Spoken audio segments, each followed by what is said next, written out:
I work well under pressure. Or I'm a multitasker. And the brain doesn't multitask. The brain only monotasks. So when we say we're multitasking, we're monotasking really fast. And then we wonder why we have decision fatigue. Wow, makes sense. So how do I fix that? Exactly. Welcome to Breakthrough with Brenda, where every week we meet a woman struggling in some area of life. Coined the breakthrough strategist, listen as Brenda takes her guest from stagnant to solutions in 60 minutes or less. Today you'll get tips, tools, and gems that will help you break through barriers and craft a winning life. Breakthrough with Brenda starts now. Welcome to Breakthrough with Brenda. I am so glad you joined us. I am Brenda Underwood, the founder and owner of Breakthrough for Life. And on Breakthrough with Brenda, we coach a woman from struggling to solutions in 60 minutes or less. And I'm so glad you joined today because we have a wonderful guest here, Mrs. Ann Serrie. She has a wonderful husband named John. And tell me what it is that you do, Ann. Well, Brenda, I am currently working full-time still at the library where I'm a volunteer coordinator, very involved in the community. And I love that. I love working with volunteers. But I'm also I do some side editing as well for a podcast. And I'm also trying to find some other things that fill my heart up and make me joyful and maybe could increase some income too. Okay, awesome. Well, thank you for being here with us today. And in my traditional fashion, we're gonna get right to it. We're gonna hit the ground running, right? That's great, I'm excited. I'm excited too, Ann. So tell me, what is the number one hindrance to you doing what sets your soul on fire? Mainly, I believe, it's a toss-up between procrastination / laziness and not really being confident in my creative abilities. So what I would like to do is break through and tap into my creativity, to release it, to fill me up, but also so that I can share some of the things I see in life that I think would help other people. That's awesome. You know what I've always loved about you, Ann, is you have such a caring heart. It's kind of like when the producer walked into the area where you were waiting on us to bring you in for filming. You was like, "Well, did you eat?" You know, you're just so caring, and I wish I had lay hands on me so I can get some of it. You know, because I get so tunnel focused. The first thing that I have to remember is, Brenda, introduce yourself. Say hi to people. Yeah. I get right into it, right? And so I love that caring heart of yours. And so when you talk about procrastination, can I share a little something with you about procrastination? Do you know what fuels procrastination? No. We never coached on this before. No. So I'm loving this one. Fear. So you said it's a toss-up between two, but really it's fear. The lack of confidence in what you're doing fuels procrastination. Okay, I can see that. Okay. And this is what I like to tell people. Procrastination, if it was a person, a persona, procrastination would be like, why everybody mad at me? I'm a hero. I'm saving you from your fears. Because what procrastination does is it's a subconscious habit. And so with procrastination, if you have a fear of, what would you say your fear is? Fear of rejection, fear of failure, fear of success, fear of the unknown, fear of inadequacy. I think inadequacy and success. This is why we have the podcast today, because I had a fear of success, and you know how we deal with fear. We face off with that puppy. You jump on. So a fear of inadequacy and success. So what happens is the brain always wants to protect you. And so according to Mel Robbins, the the brain always wants to protect you. So when it senses that you have a fear about something, it kicks into gear to produce a distraction so that you don't have to do the thing that is fearful for you.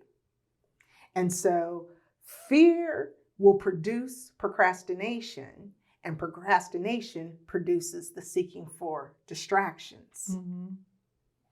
And I always find distraction. Honey, you ain't gotta look for a distraction. Can I tell you how many times I'll go pick up my phone because it buzzed and I need to look at it, and then I'm like, oh, what did I come here for to begin with? You know what I mean? And so, because then I'm like, oh, what's all these red dots? Let me check my Facebook. Let me check my, and then it's like, okay, what did I come to the phone for? We got distractions on overload, right? And so I like the way that Dr. Neil Foray, he did his entire PhD on procrastination. And I wish I could remember his book. I can see it. How do you spell his name? Neil, Neil, Foray, Forie. Okay. I think that's I right. like books. Yeah, I know you do. And so he has a book about the power of action, I think it's called. And that in that book, he in the introduction, this is why everyone needs to read the introduction, because some authors really put some really good gems in the beginning of their books. And in the introduction, he says that people think that laziness causes procrastination, when laziness doesn't cause procrastination. A poor view of the human spirit. When you begin to look at it, if you see yourself as lazy, then guess what? That poor view of the human spirit, lack of belief in self, fear of inadequacy, unbelief, call it what you will, then produces a habit of procrastination that produces you seeking distractions, feeding a lack of focus, but it also produces this that people don't even realize. People who practice procrastination as a habit, they always bite off more than they can chew. And so you bite off more than you can chew. And if I had my laptop here, I'd show you an entire procrastination cycle. So you make decisions, you say yes to too many things, you got a whole lot of things on your plate, you only had 24 hours. Right. If somebody out there has 32 hours, I'd like to know what they're taking, what supplements they have to get the extra few hours, but everybody gets 24 hours, right? And so we will say yes to too many things that creates a trigger of overwhelm, which creates the whole procrastination cycle. And isn't it funny that, for me anyway, I procrastinate when it comes to me. I don't procrastinate when it comes to other people. I get things done. And so I see myself at home when I have nothing to do. I'd say, I'm just going to go take a bath or meditate or read a book. And then I think I should be producing. And instead I'm sitting here relaxing. So I'm harder on myself probably than I need to be. And relaxing is required. The brain is a muscle. It needs to be, if I was trying to yoke up, I need to do so many reps, and then I need to let that muscle rest. When we look at procrastination, when did you first identify that you procrastinate? Many, many years ago. It's just that I procrastinate when it comes to my projects. So I have so many projects at home that I would love to work on. And sometimes I get upset with myself that I don't get started with them because I'm so busy doing other things. And I know that, I think after my father died recently, there's a big project I want to do for him in his memory. And so I'm getting like, why can't I get to this?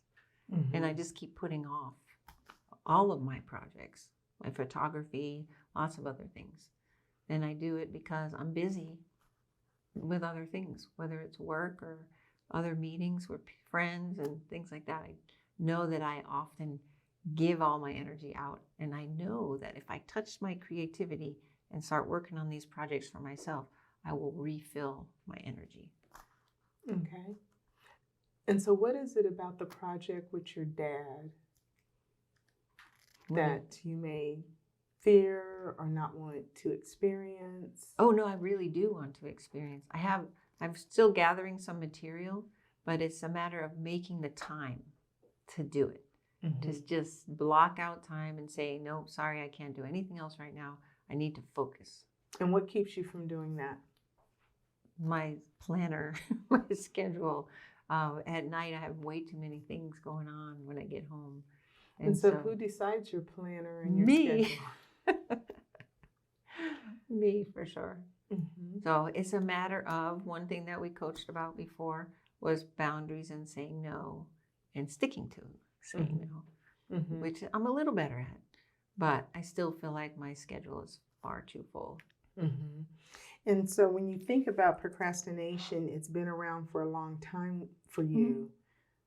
Was it in high school that you noticed it? Middle school that you noticed it? Oh, wow. I guess I would say high school. And how did procrastination show up in high school for you?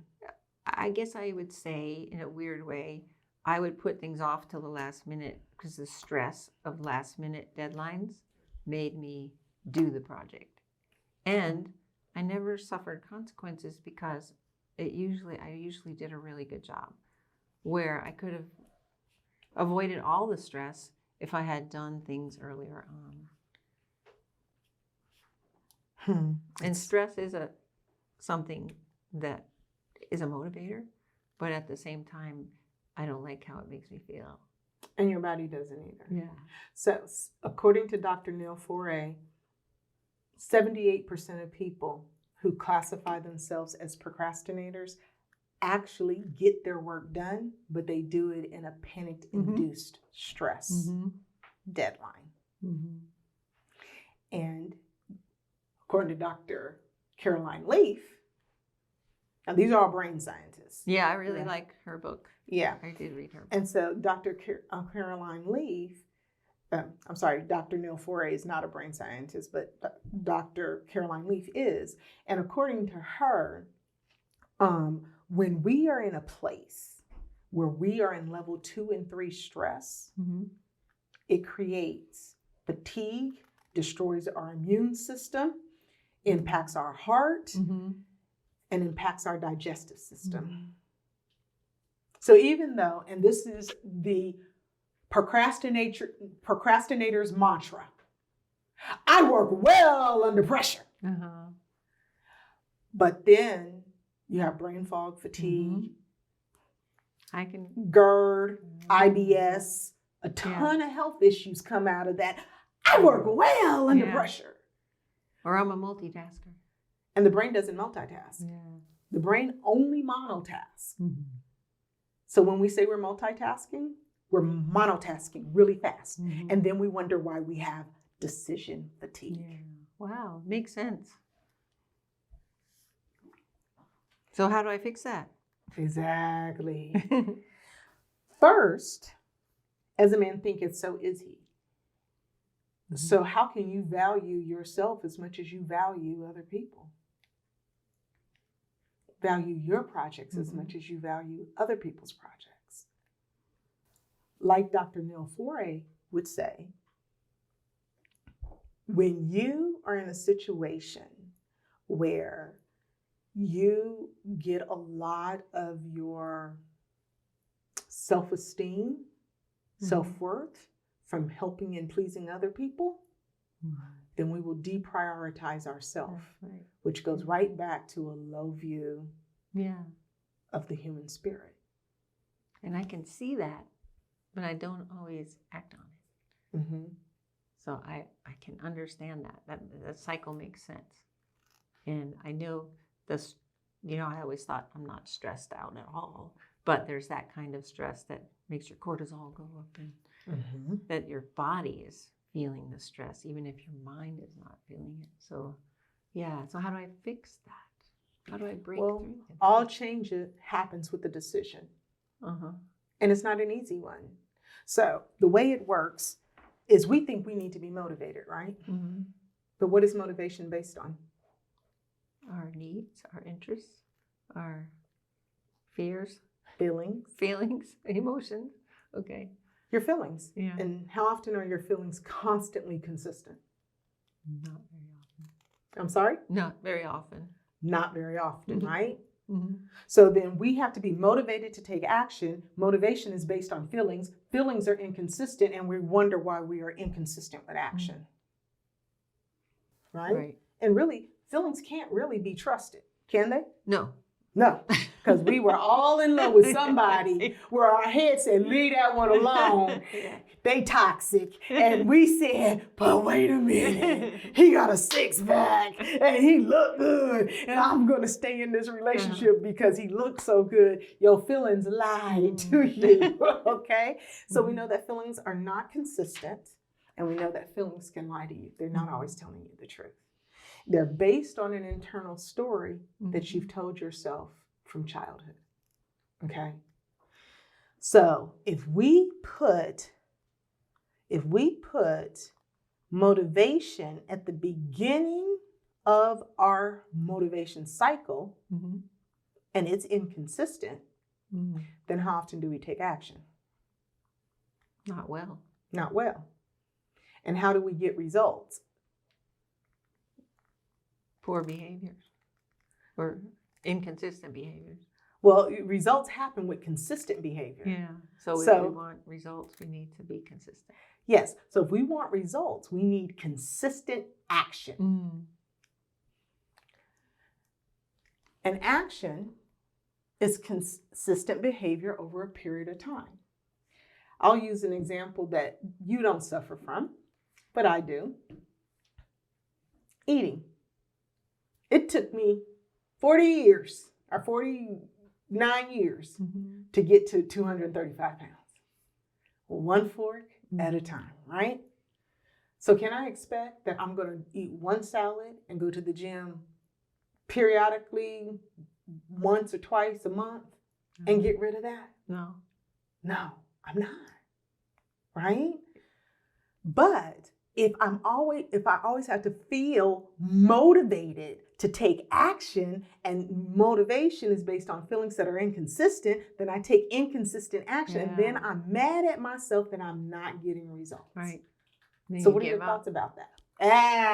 There we Then you give go. up. Yeah. Then we give up, right? Then we beat ourselves up, and it further feeds that poor view of the human spirit. Now, I'm an ex-procrastinator.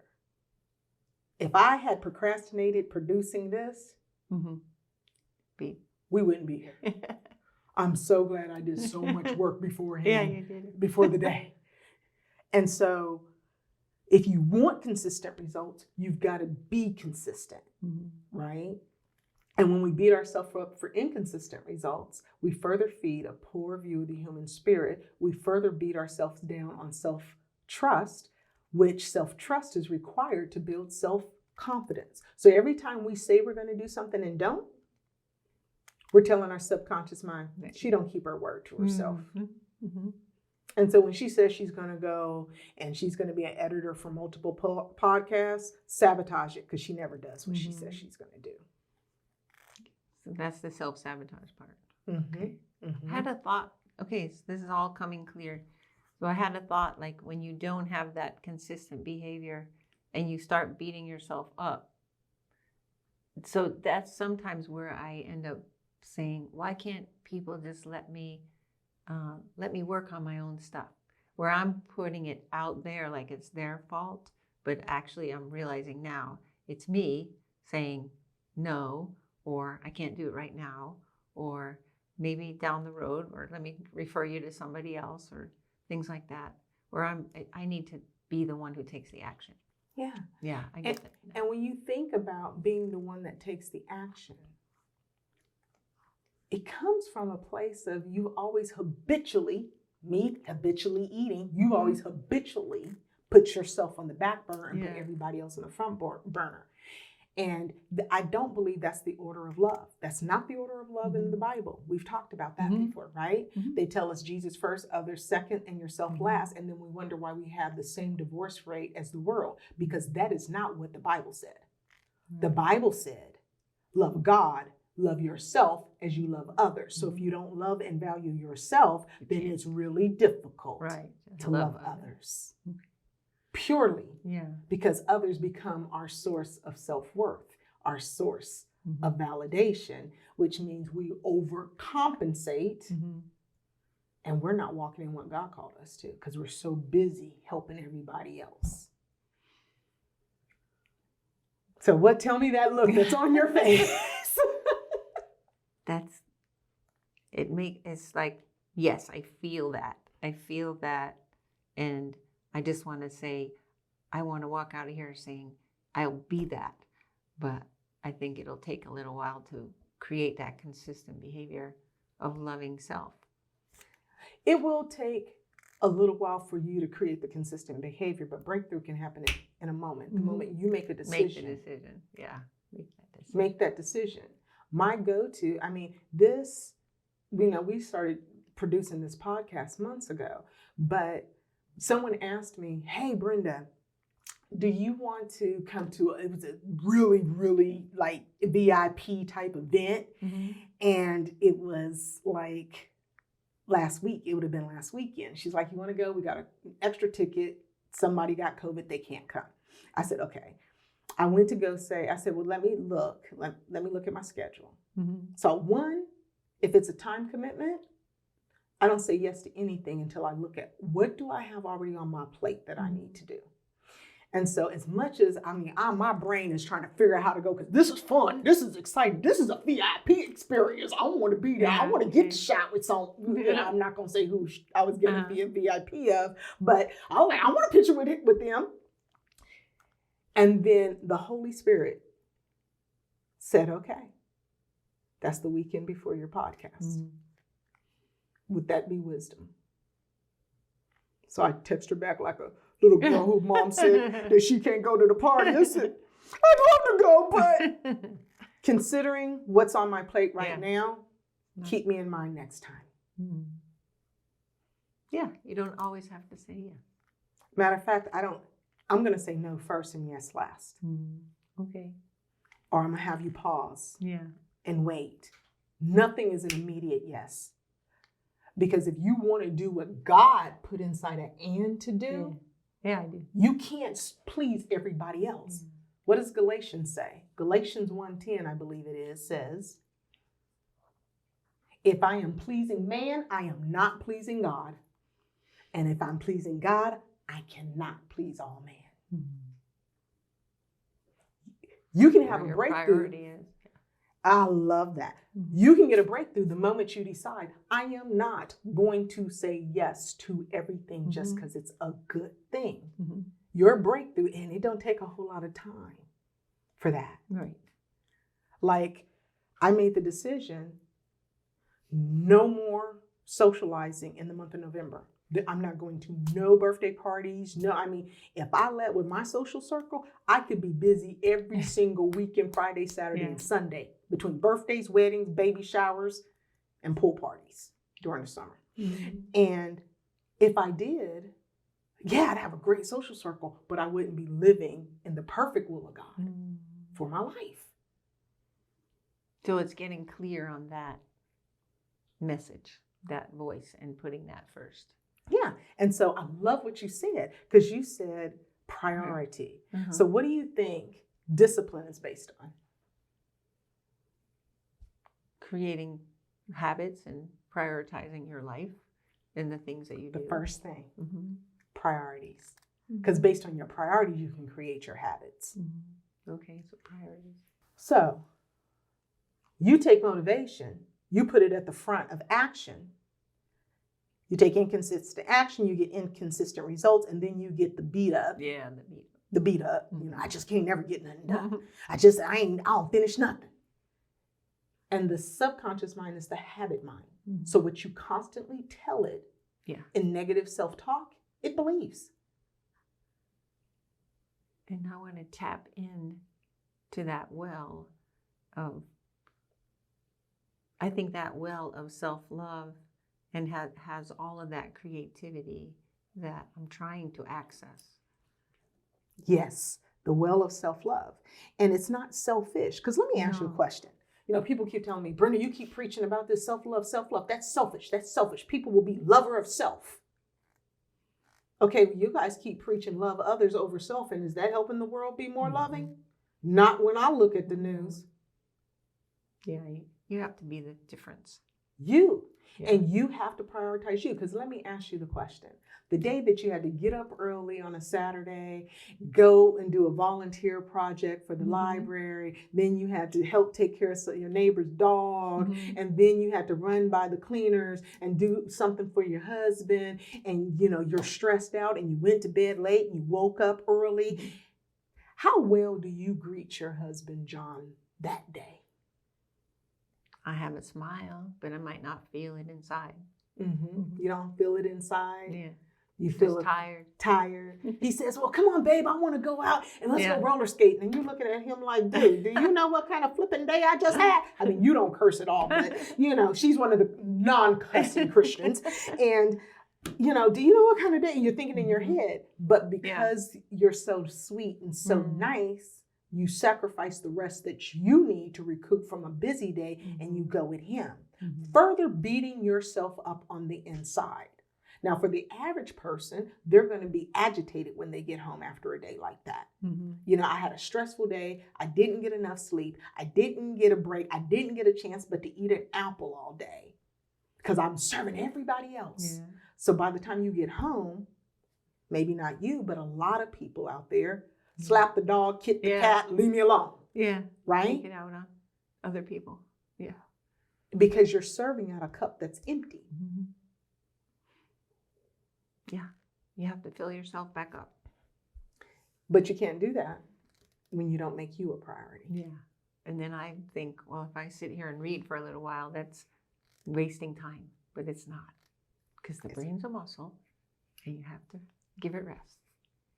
Girl, you better be happy I got rid of my maracas. I love it. And so when you begin to look at this, anything that is out of order creates chaos. Okay? So when you put it in order, discipline is based on priorities. When you put it in its proper place, discipline is a decision, not a feeling. My priority is XYZ. Yeah. Regardless if I feel it or not.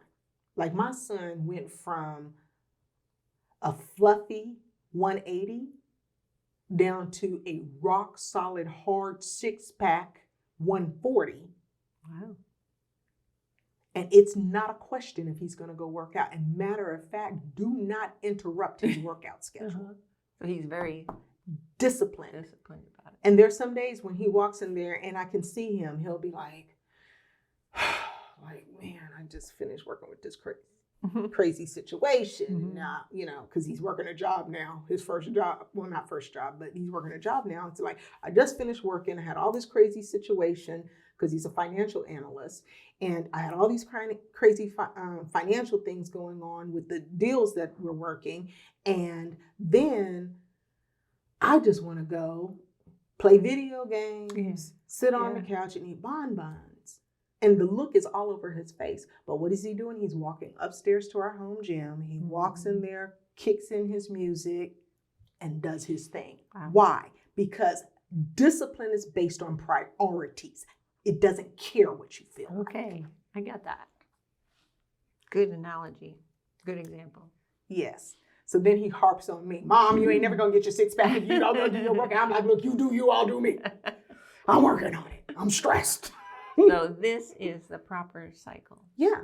So when you put discipline in its proper place and motivation in its proper place, then you take, because discipline is based on priorities, so therefore you take action more consistently. Consistent behavior over a period of time results byproduct of behavior, which is a byproduct of action. And motivation, which is based on feelings, now has its proper place at the bottom of the cycle. This is where motivation is supposed to be. Yeah. The results motivate you to continue. And when you put motivation in its proper place, then it stops sabotaging you. Now, yes, am I a motivational speaker? Yes, I am a motivational speaker because nobody's going to hire a disciplined speaker. No, right. You have to be motivated. Yeah, but motivation is short-lived. Mm-hmm. It's short-lived. I don't seek to be motivated. Everything I do is based on discipline. It's based on my life priorities. So have you ever sat down and written out your life priorities? Not really. I have maybe like for the year, but no, not my life priorities. No. So do we That's a have good your first idea. action step? Okay. List my life priorities. Yeah, what are your life priorities? And that's going to be one of your action steps that you do over the Okay. next couple of weeks. Okay. And so when I talk about life priorities, I'm not talking about goals. Right. Okay. The others are goals. That's what I was thinking of. Yeah. This is priority. This is priorities. Can you give it an example? Oh, happy to. So I have 3 life priorities. God first, take care of my temple, and take care of God's people. Mm-hmm. Those are my 3 priorities. Okay. And so I'm going to be in somebody's church service on Sunday. Mm-hmm. I'm going to feed on the word daily. Right. I'm going to feed my body so that it can take care of me Mm-hmm. in my elder years. And I'm going to be benevolent in my relationships, Mm-hmm. right? Benevolent. Yeah. Mm-hmm. And those are all priorities for me. Now, people will say, well, where's family? Family is first and foremost, it's a part of God first. God first. Mm-hmm. We're called to take care of family, love family, Mhm. honor family. So if you say God is first and you're neglecting family, then you haven't put God first. Yeah. Because your first stewardship is to your Mhm. family, to your wife, to your husband, to your kids, Right. right? And so I put family right there. It's intertwined Mhm. because in my family, God better be first. Now, my son and I, we have a Yeah. great relationship. But when I get into my siblings and my stepdad and all that, we get to the crazy. If Jesus ain't first, then there ain't no family because I will have cut them off, right? Yeah. But God says you can't turn your back on your family. So I got to find a way to love them. So I need Jesus and family. Yeah. They're Siamese twins. So for me. that's good. That's a really good big picture priority. Yeah. Mm-hmm. And so all of my decisions feed through that. Mm-hmm. And then I can decide what's important, what's not important. Okay. And that fits into the whole cycle. Yeah. Okay. Now that's mine. I had another That's a client. good example. She had 5: faith, fitness, family, and I forget what her other 2 were. And that's what her said. Everyone is different because as much as we are the same, we are different. Mhm. So you find your unique, authentic Right. priorities. What's most important to you? Those are the 3 things that are most important to me Mm-hmm. because wealth ain't no good without health. Right. And if I'm connected to God, I'm wealthy. Mm-hmm. And you have the confidence too Yeah. in that Yeah. knowledge. Okay. And so does that help you? Yes. So are you willing to? I'll do that action plan. Okay, so Okay. you're going to take some time and you're going to list out your priorities. Mhm. And in listing out your priorities, then you make that a decision. So discipline is only discipline when we don't want to do something, ain't it? Right. Right? I got to be otherwise it's disciplined to natural. eat right. Yeah. Right. And then now, shoot, I get excited about our meal preps. When we first started meal prepping last year, I'm like, I don't want to eat that. No, I ain't gonna help you with meal prep this week. Now I'm like, oh, Yeah. that was so tasty. I'm sitting there, I'm like, we got to do this one again. It's amazing how when we get disciplined to do something consistently, Yeah. You get excited. then you start You getting look forward excited. to it. Yes. When I dropped from a size 16 to a size 14 and now my 14s are getting a little bit big, am I excited about meal Yeah. prep? You bet your bottom dollar, baby. I'm excited because let me tell you, we can do some sexy look in some 12s, still keeping the puppies covered up. But, there's Yeah. just certain dresses you can't wear at a Yeah. size 16, Yeah. right? Yeah. They don't even have it in a size 16, right? So all the side benefits of the discipline that you do. Yes. Mhm. Discipline has a beautiful fruit of giving you what you want most. Mhm. Because if you don't sacrifice for what you want now, what you want becomes a sacrifice. Mhm. Facebook quote. I don't know who Good. did it, but I saw it Yeah, on that's Facebook pretty- somewhere. But it's 100% accurate. Mhm. Discipline's a fruit. I like that. Discipline produces a righteous fruit. That's why God said in Galatians 5:23 and 24, there's 9 fruit of the Spirit, not fruits, 9 fruit of the Spirit. And the last one is self-control. In some versions, it's self-discipline. Discipline. So it's already in you, Yeah. but it's uncomfortable for you to make other people unhappy. So stop worrying about the outside and focus here first. And that will enhance the outside Yeah. when people get used to the new me. And so when you look at the analogy I used earlier, went to bed late, woke up early, didn't have enough time to get some rest or even eat. I'm on an apple and then I come home and my husband wants to go roller skating. Okay. A less nicer person than Ann is going to be like, I ain't going no roller skating with you. Boy, I'm going up here. I'm going to bed. I'm tired. And them kids, your kids, it's funny when we get mad at our kids. It's your kids. Your kids done got on my nerves. I'm going to bed. But if we feed ourselves, we get up and have that winning morning hour where we control the first hour of our day and we set ourselves up for the win, then when I had a stressful day at work, it's not near as stressful. Right. So when I come home, I'm not as stressed. I'm more welcoming. I'm more giving. You know, a lot of people will say when they're frustrated and they're tired, they don't listen to their mate as well. Right? So are you really loving other people, burning out, trying to serve everybody? No, I'm not there for them. I'm not able to. But if you take care of you, you can serve everybody else better. I don't usually eat breakfast at all, but I know that my brain was going to need it today. So what did I do? I went and picked up Chick-fil-A for everybody so that we can all eat and fuel our minds so that we can concentrate and be focused and do what we need to do. I broke my usual habit so that I could have a better habit to help me serve people better. I needed to take care of me first. Yeah, so it's all about new habits too. Once I get the discipline in place. And the discipline don't take all day. Yeah, it's that one decision. It's one committed decision. Tune in to our next episode for the conclusion of this session. You work hard day in and day out, but are you working towards your own goals or someone else's? Breakthrough for Life provides certified business and life coaching services tailored to your unique talents and aspirations. With our help, you can successfully exit your job, launch a profitable and rewarding business, and live your life on your own terms. Contact us today to craft your winning life. Breakthrough for Life. We help you win at life. Thank you for listening to Breakthrough with Brenda. Please subscribe to the podcast, leave us a review, and follow us on social media. And when you are ready for a breakthrough in your own life, schedule a free discovery call at breakthroughwithbrenda.com.